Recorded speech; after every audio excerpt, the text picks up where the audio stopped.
formally declare war on drugs with the new philosophy that treatment is more important than punishment. Drug abusers now have a series of options that allow them to get off drugs. It includes interviews with teachers, psychologists, and social workers to relieve their drug addiction. However, the serious shortage of counselors has led to many vacancies at the moment, making volunteer assistance all the more important. Here is our report.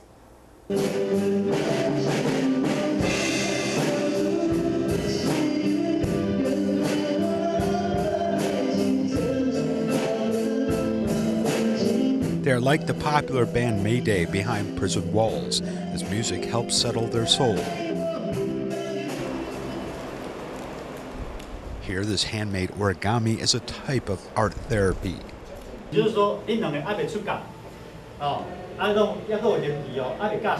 Xindian Drug Abuse Center holds classes like this with an emphasis upon education. Why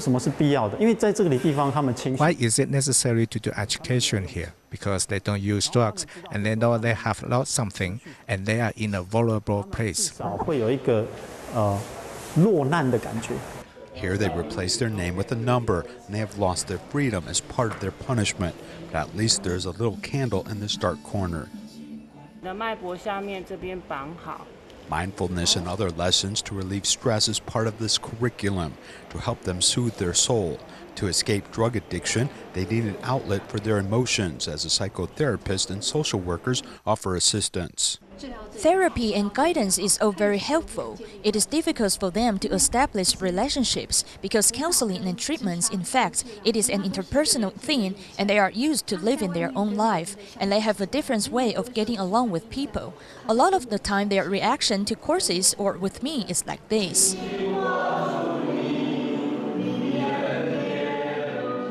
Quitting drugs can be aided by religious counseling. Christians, Catholics, Buddhist groups, and volunteers have weekly sessions to aid treatment, as these courses allow them to engage in spiritual exchange.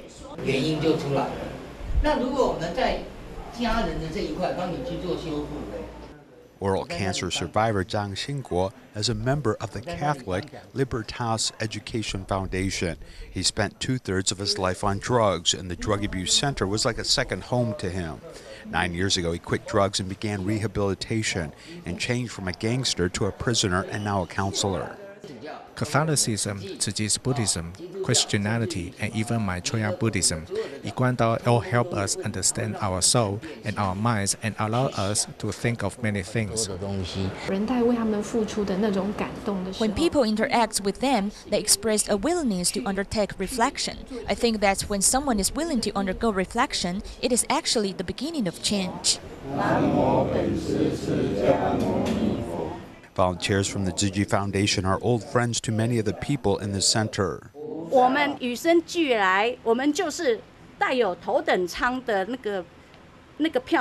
To allow these prisoners to free their heart, volunteers hold this regular book study session, hoping that the Dharma can inspire them. Even if there's no goal to their study, these volunteers still carefully work to enlighten these participants. In June of this year, a group of inmates performed the Sutra of the Medicine Buddha and said goodbye to their own past.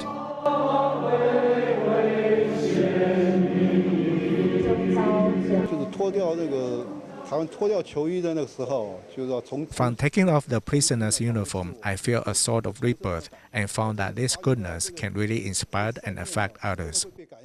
One of the tenets of this education is the successful reintegration into the community. However, there's a high degree of professionalism required by correctional officers to intervene and provide guidance in this area.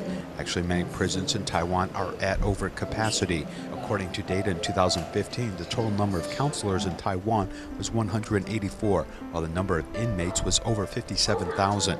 This means that there is only one person to counsel 312 inmates. To help, volunteers and religious people have become essential in this area.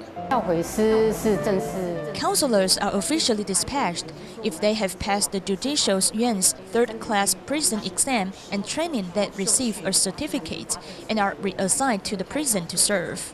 Counselors are like our administrative staff. In addition to individual counseling, they sometimes do group counseling as well as some administrative measures, like applying for parole for engaging in other cultural and recreational activities. While they do similar work counseling prisoners, volunteer counselors don't have the same accreditation, which may confuse some.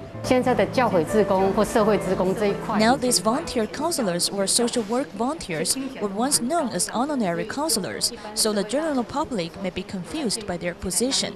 Many people may still like the old way of addressing them. Whether one is a certified counselor or just a volunteer, they do help calm the anxiety of prisoners, help them overcome fear and resentment. The long-term counseling cannot be ignored, as it can help them overcome their challenges and teach them to never give up on their life.